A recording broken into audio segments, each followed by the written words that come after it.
ese día, el día en que uno descubre que no quiere salir de casa porque no le apetece, aunque en ese momento no lo sepa, ese día es el fin de la infancia.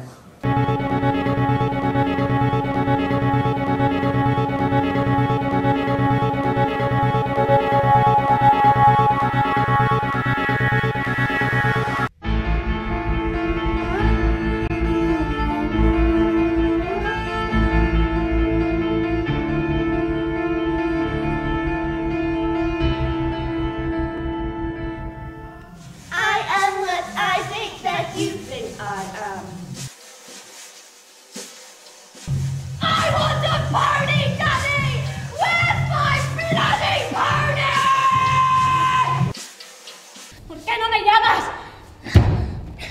¿Por qué no me llamas? ¿Diga?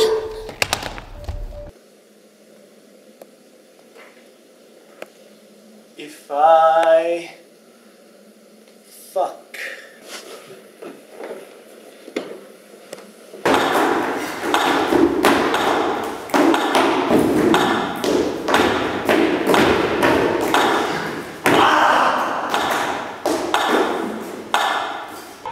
Estimado director de la penitenciaría de Basauri, me alegro mucho de que reciba esta misiva. Yo cada día estoy más flaca, pero a verano estaré buenísima y prometo comprarme un bikini de temporada.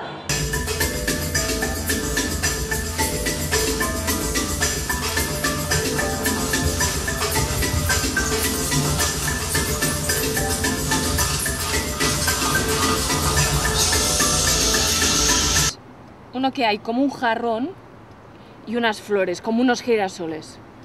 A ver, tengo uno de flores, pero girasoles no tengo ninguno. Tengo uno de flores que son amapolas. No. Vamos a leer una declaración de un estado de guerra.